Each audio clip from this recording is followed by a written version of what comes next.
Hey, Joe, just want to let you know that the show has been I kicked could out. hear him before. That's the whole thing. Is I know this thing worked previously, Joe, can I'm you hear here. me? and Joe, I'm can you not hear sure what's me? going on. Now we're streaming on YouTube, which that's super cool. Joe, can you hear me? I don't know, Bobby. I know you're doing stuff. I don't know if you can do anything to help get Craig to be able to be heard. I don't know why we're not able to hear him right now, I'm but here, and the you're doing microphone stuff. seems to work on this end. I still hear you talking. That's, I mean, I can see you talking. I can't hear you talking, but it's good. Maybe we could do a mime show. That would be kind of cool.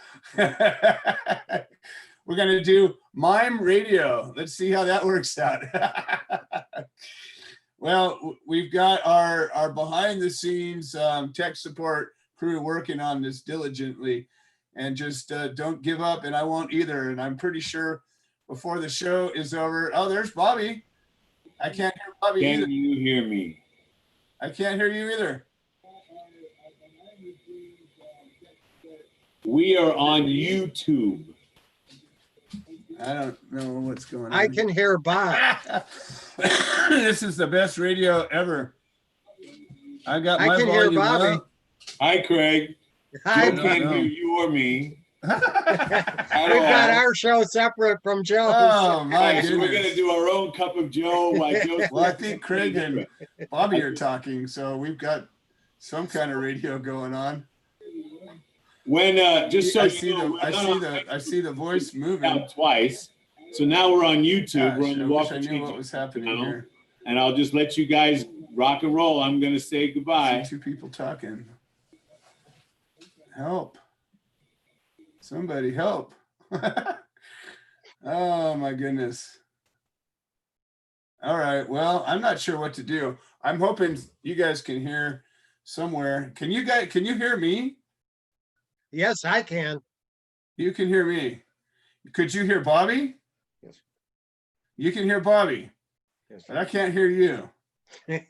Okay. That is weird. Okay. I have no idea. This is like you know what's really cool about all of this that we're doing is every time we do a show, something new goes wrong.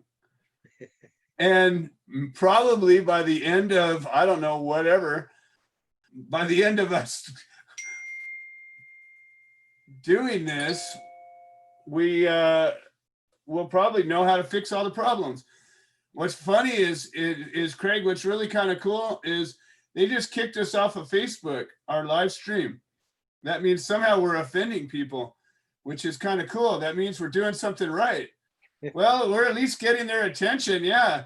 So we're streaming on YouTube now. So I'm not sure I understand that Facebook Nazis have been really critical of things, but we weren't even talking about anything. I don't know what the heck we would have even been saying that might have gotten us in trouble. I don't know. It's a Farm Act bill. Well, the farm bill? I don't know. Maybe Yeah. crazy stuff. All right. Well, let's see. I'm not quite sure what to do. I've got Craig here who can hear me, but I can't hear him. Craig So and I'm Bobby can have a quiet, Craig, conversation. for you. But I can't hear what either one of them are saying. So I am gonna try something else. Can you go on your Facebook and answer people's questions? That you can't do that, huh? I could, but I can't pay attention to three things at once. Walk for Change YouTube page. All right. So whoever is listening to this and was watching it on Facebook, it's now on the Walk for Change YouTube channel. So, or the YouTube page. So I guess it is on Facebook on the Walk for Change YouTube page. YouTube channel. I don't know. It's somewhere out there. I'm getting more confused as we're going along. Well, listen, guys, everything is strange and unusual. It's 2020. This should not be surprising you in any way, shape, or form. There's all kinds of crazy crap happening right now. And I know that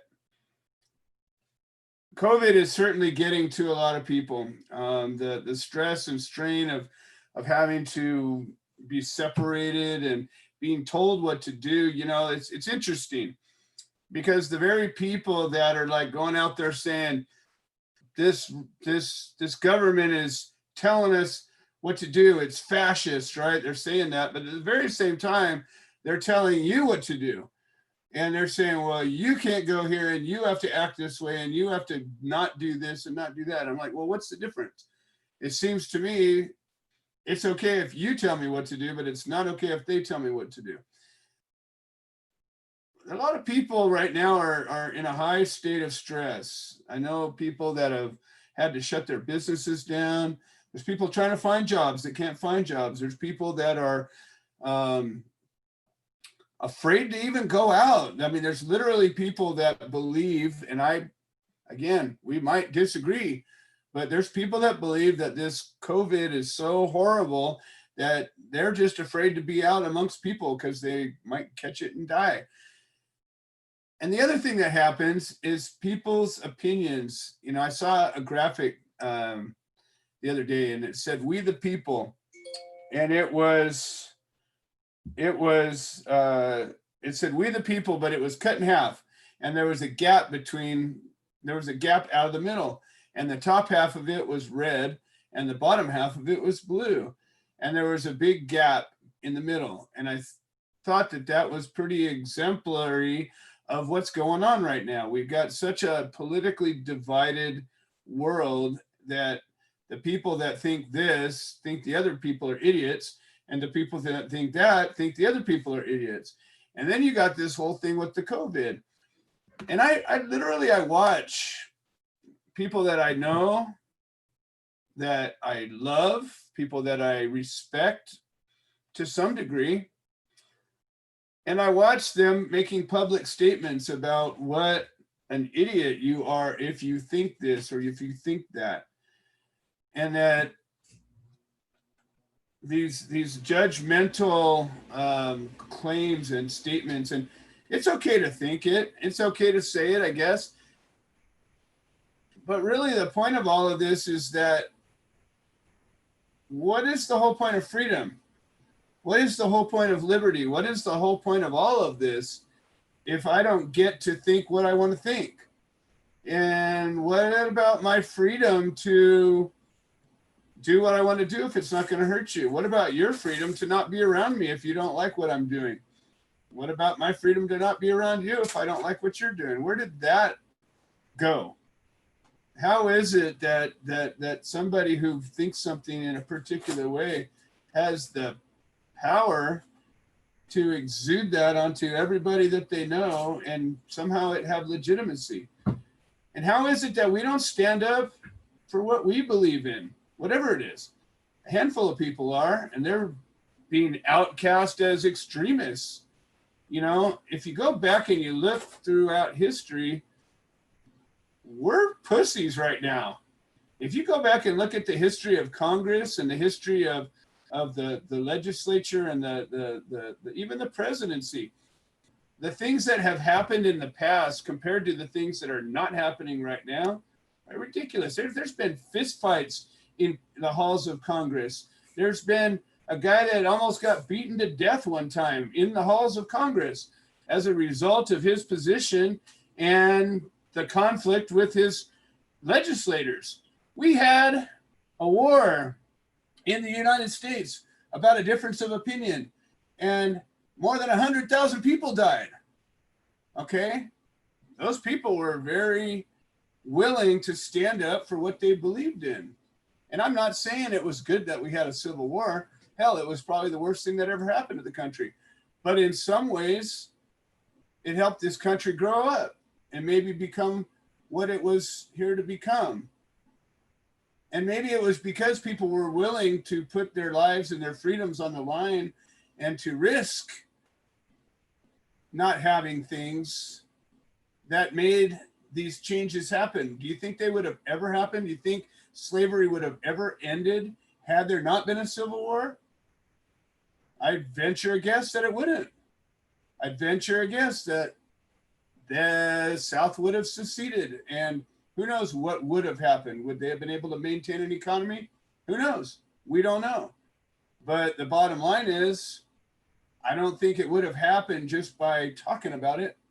I think there was so much entrenched belief and willingness to act that forced this hand. And I'm not saying we should have a civil war. I'm an absolutely anti-violence individual. I believe that we should get out there and vote. I believe that we should get out there and run for office. I believe that we should get out there and lobby our Congress. I believe that we should have a relationship with everybody that's supposed to be representing us. I don't believe that most of us do. I don't believe that a lot of us even know who our representatives are. All of these things are things that could happen, and I don't believe that are happening. And I think that, you know what, Craig, you know what you can do? You can call the number that you see right here behind me, and then we can have a conversation. If you're talking to me through the phone, I can hear you on the phone. And then I solved it. There we go. We're going to have a bit of a Mickey Mouse answer, but we will have an answer nonetheless. Yeah, 646-929-2495. 646-929-2495. And that applies not only to Craig, but to anybody and everybody. So Becca's going to go catch your call, and then we'll still be able to see you. And you'll have to probably turn your microphone down on your computer so it doesn't loop. But there we go. I see you calling in. Awesome. We'll make this happen. Are you talking to somebody? All right. Karen and Christy both say no way. So anyways, good stuff. Craig will be on the line very shortly, and we'll be able to talk about all this stuff that we're not able to hear. But again, a lot of crazy things have happened throughout the years. You know, I have all these people that are, hey, Becca, can you grab, oh no, there we go. All right, hold on. Hang tough. I got it. Whoa, okay. Now I'm not sure what just happened. Uh-oh. Hold on, Craig. I think we might have fixed this. Hang on a second. Hold on. Now keep talking. All right. Am I unmuted? No, that didn't do it. Okay. So now we're going to do it this way.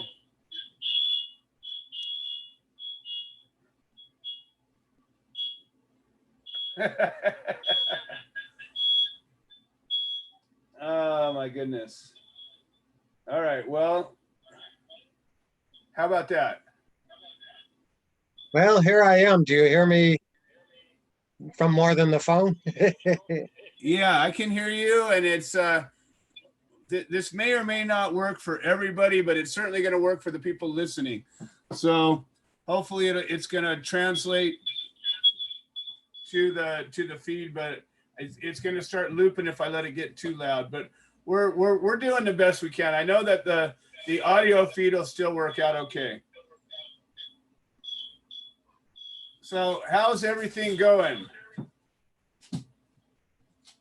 It's well, but my only concern is I understand last Friday they announced that they're going to put off a vote on the MORE Act until after the election. The committee was determined that they didn't want to have to force the representatives to make a stand before the election, which is exactly what we want our representatives to do. You know, it's the funniest thing as we've become.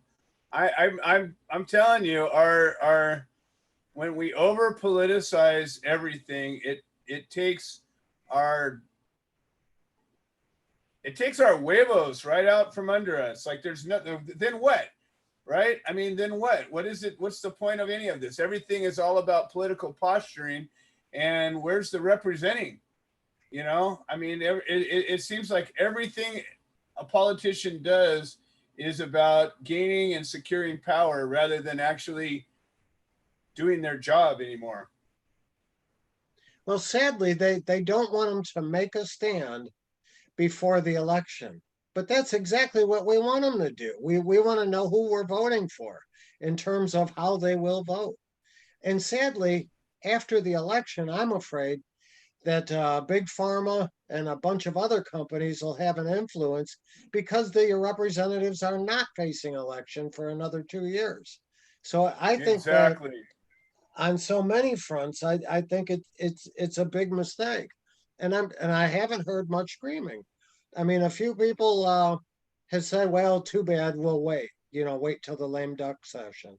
But I don't like that at all because it changes the dimensions of so many different things. Like, where is their loyalty after the election versus now, shortly before the election?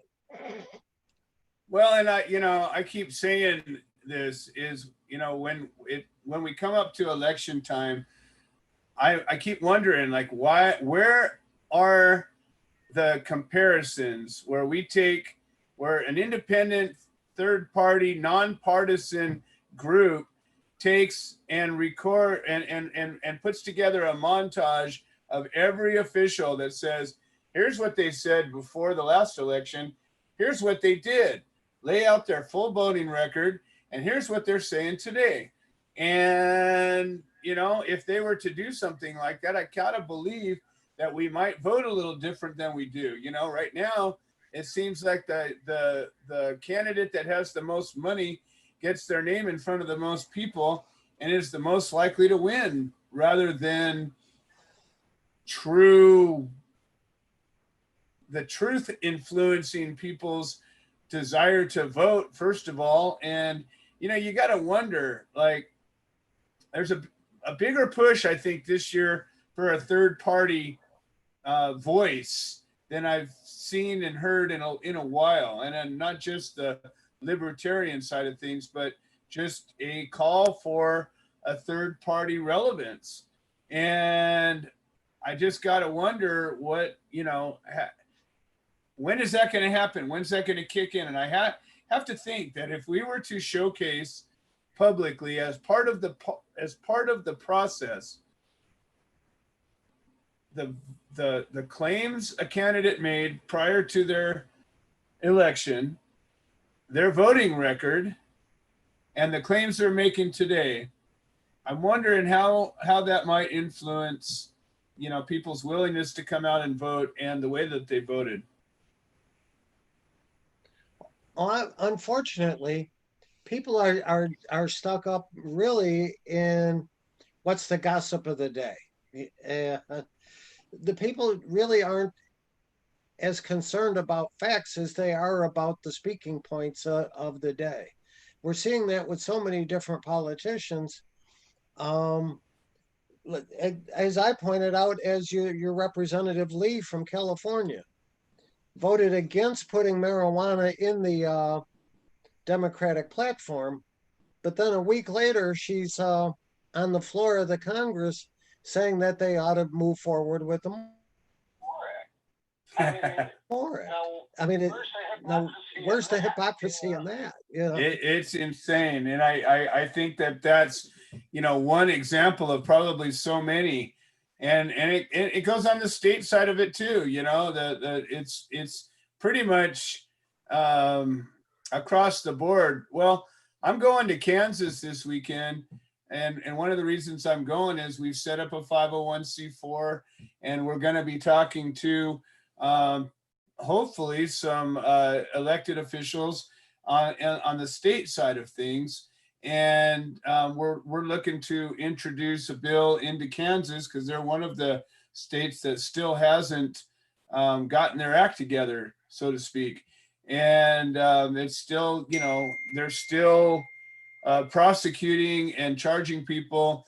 I mean, we've got 2 cases right now that we're supporting that are less than a gram of cannabis, and they're taking up the court's time and the defendant's resources, and not to mention just the horror of having to go through a case. Generally these are regular people that get caught up and all of a sudden become, in the criminal justice system. So it's definitely, it's something that we're getting involved with on the political side of things with the new 501c4. And hey, Craig, I've got George Martirano on the line. And so I figure any chance I get to bring you guys both together in the same room, I have that ability. So I'm going to go ahead and bring George up and keep you on the line as well. Hey, George, how's it going? I got Craig Cecil here with me.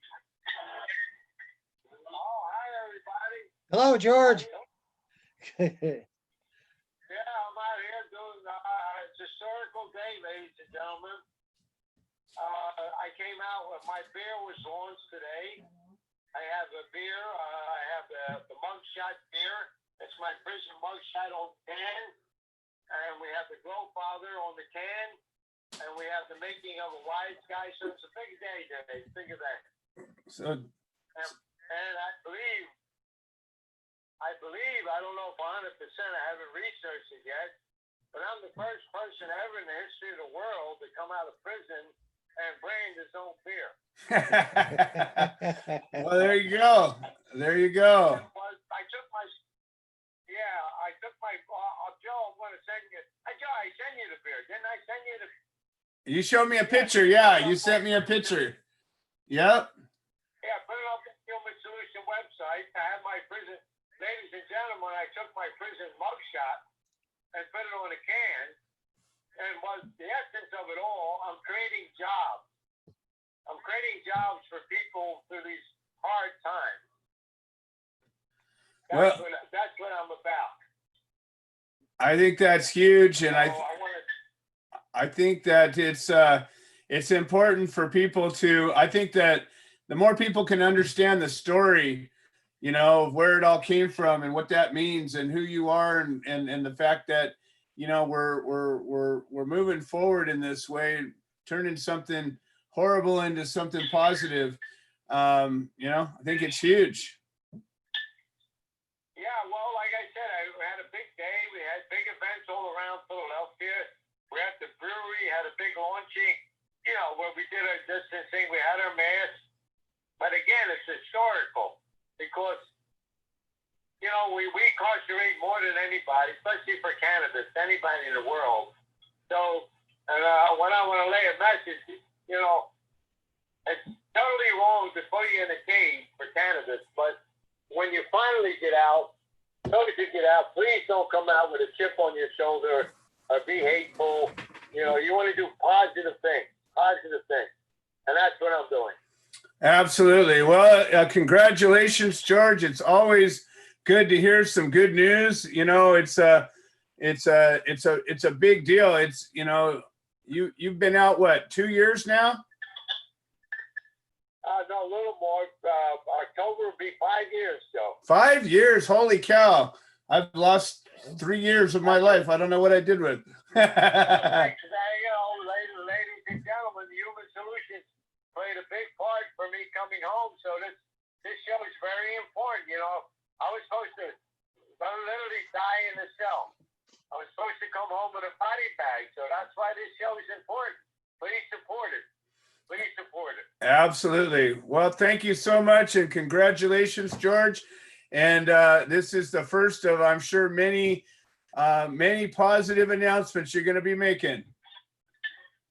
Well, I'll be out there in November. My support team here has already booked me for November, Joe. Awesome. See you in November. Awesome. I will be here. Tell the family, tell DD, Kerwood, Liz, and everybody.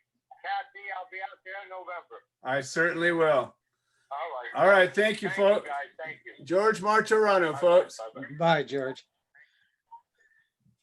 All right. Well, George has always got a lot going on. He's I never seen a guy getting out and hustle as much as George. He, from the second he got out, he's been setting things up and making things happen, and he never stops. He's out there just wheeling and dealing and making it happen. So he got his face. Did I hear him right?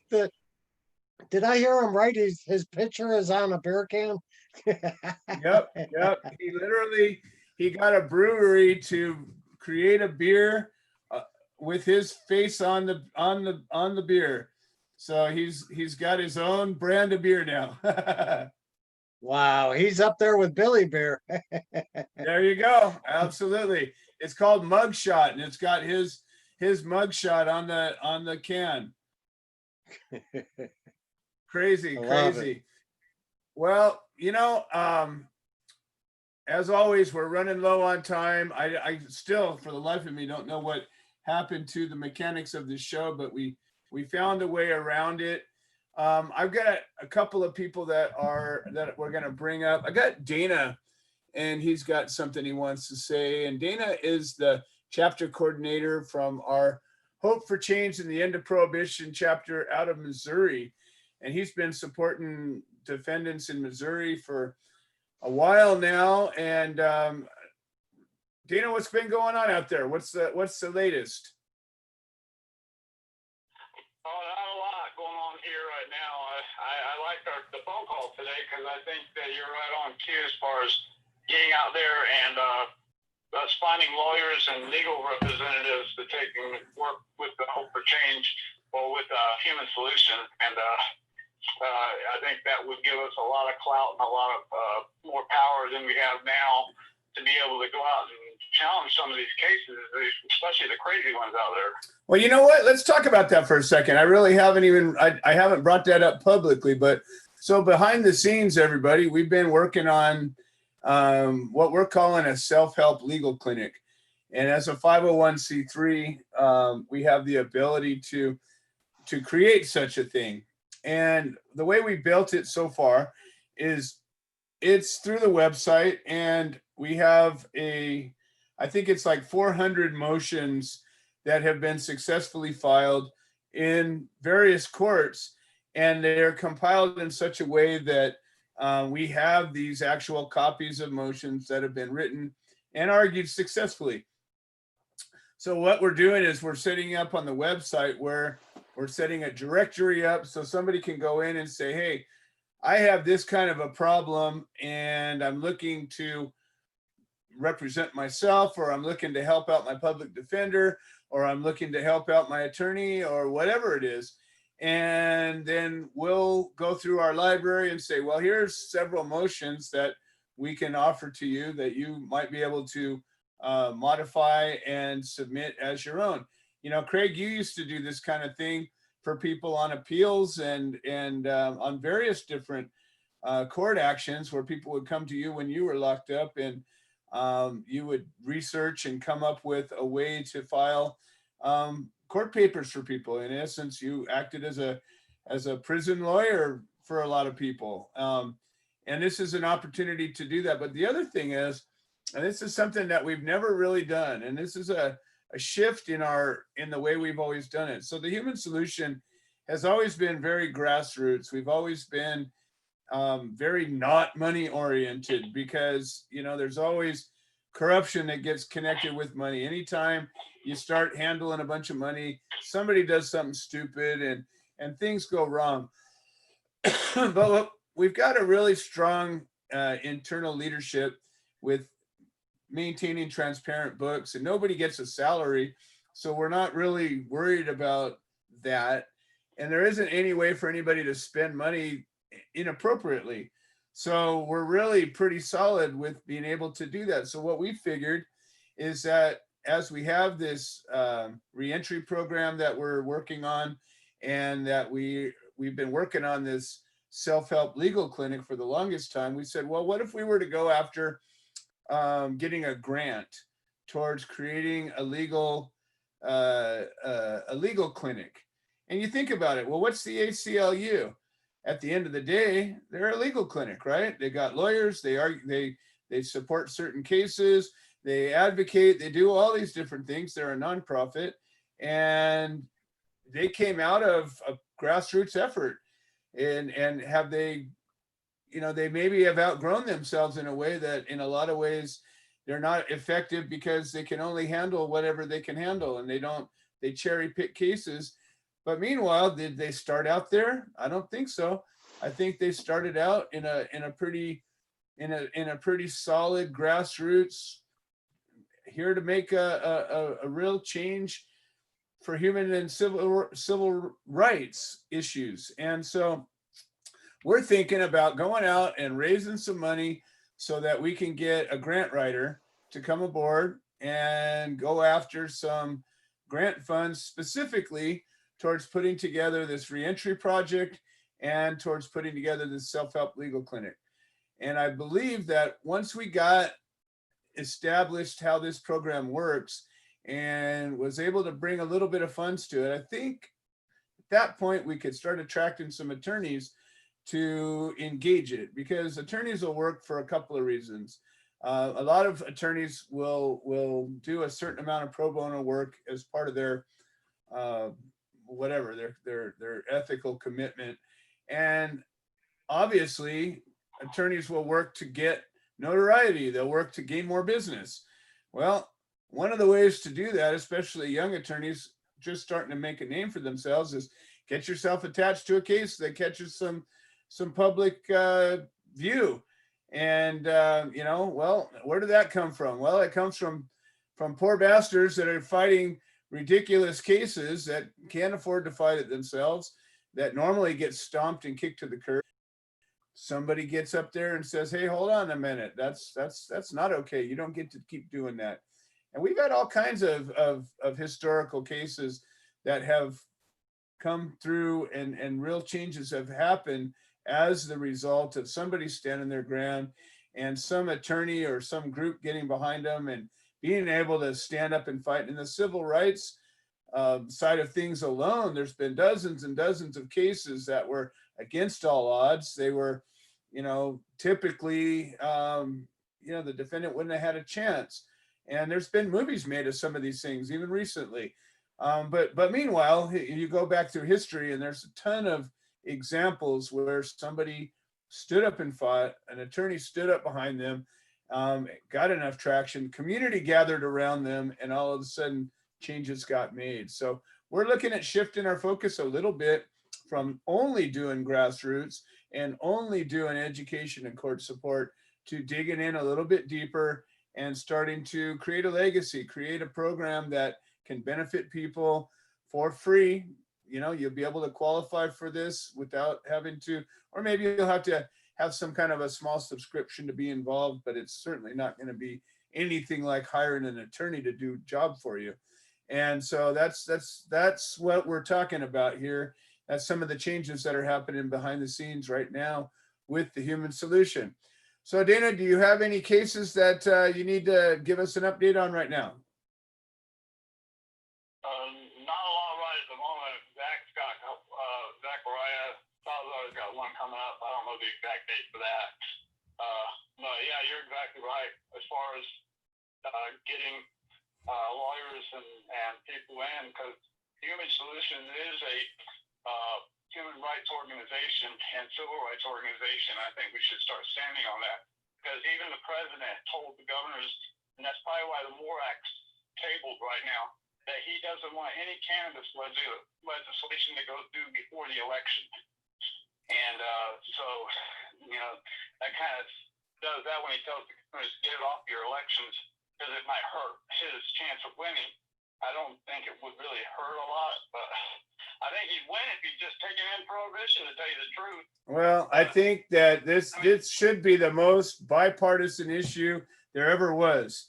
You know, I know tons of Democrats and I know tons of Republicans that all support this, and for various reasons, and many of them are the same, and some of them are economic reasons, some of them are personal freedom reasons. It doesn't matter what the reason is. This needs to be voted on. It needs to be brought to the table. And I think these guys need to be held to task for not dealing with it. But that's just my opinion. Well, Dana, how does somebody get a hold of you if they're in Missouri and they want to get involved to help us end prohibition? Well, they can get a hold of Hope for Change and the End of Prohibition Institutions International Chapter Court Support. We're in Southwest Missouri. I mean, almost on the very close to the border of Arkansas. My number is 417-847-7974, and we can't help you if you don't tell us you got a problem. Indeed. Thank you so much. And Dana's absolutely right. You know, we got all these people that live on social media, and most of us are working behind the scenes, working real hard. And we don't know what's going on just because you posted it on your Facebook page. We know about it if you reach out and you ask us. You get a opportunity to come on this show and a number of other shows. We've got a way to engage you. We've got chapters, people that have been through this, people that have experienced it, people that know what you're going through, willing to help you, willing to listen, and willing to hopefully encourage you to stand up and fight. So that's absolutely it. So folks, we are running out. We are out of time. I got my time machine cranked up. We got Tom Corby on the line. So Tom always gets the last word before Craig gets the last word, before Willie Nelson gets the last word, before I get the last word. So let's see how that actually works out. So that all being said, we got Tom Corby on the line, and we're going to keep you on the line, Craig, because it's just working out okay right now. Tom Corby, welcome to the show. How are you doing today? You are in my time machine. How's it going? That's a loaded question, right, Joe? I want to thank you back at Coffee Party Radio Show. It's a great show. So I just got a new phone. I always tell you. Yeah. Are you hearing me all right? Oh, yeah. Loud and clear. You're doing good. Oh, okay, because I'm downtown shopping with Nick Moran. I hear you clearer than I usually do. So this is good. Keep talking. You're doing all right. All right. And then when we talk about cases, Nick Moran's case, Joe knows very well. Set a huge precedent up here in Northern California. When we had court support, always is so important. And when you have an attorney like you say, most attorneys, you have to follow behind them and make sure they file. Joseph Tully is the exception of this rule that we found. The trials I've been to with Joseph Tully has now lost poetry in motion. In Nick Moran's case, he was up against Goliath,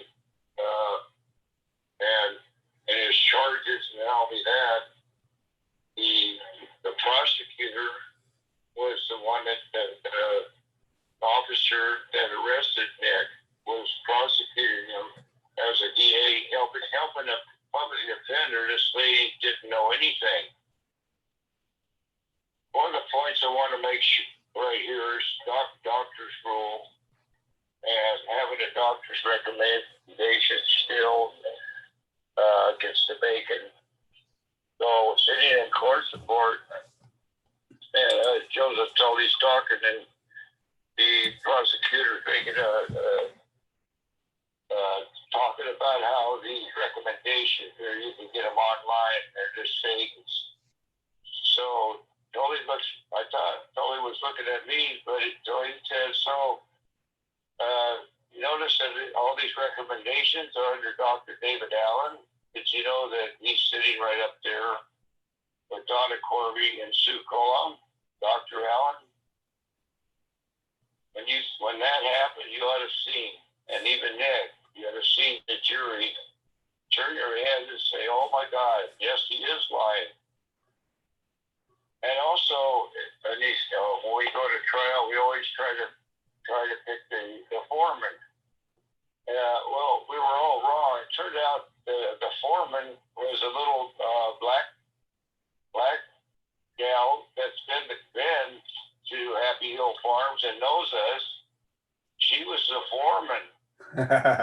So, and he didn't let on that she knew. And then Alex Lyons was there and we talked to her after, and she said, "I knew all along you guys were there, but I didn't want to let on." So in that verdict, it was 12-12 full acquittal that set the historical precedent up here in Butte County. So we always try to point out one of the most important things is get that discovery, start working a police report, help get some. You don't really need an attorney right away. You could use your PDs. You have somebody like Joe or somebody that can do a little advocating, get you on the right track. and make sure that you're a public offender, and you can file that yourself. Make sure that all your filing is done in a timely manner. Always the 995 dismiss probable cause motion and probable doubt and reasonable doubt is those plays huge when you go into trial. And when you take them on to trial, like Joe said for years, if more people would take them on to trial, we wouldn't be here today.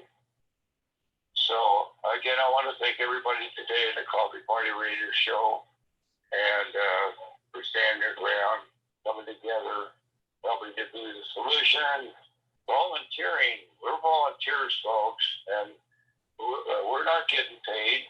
And we don't mind as long as we end prohibition and stop this madness. No one should be going to jail for a sacred plan.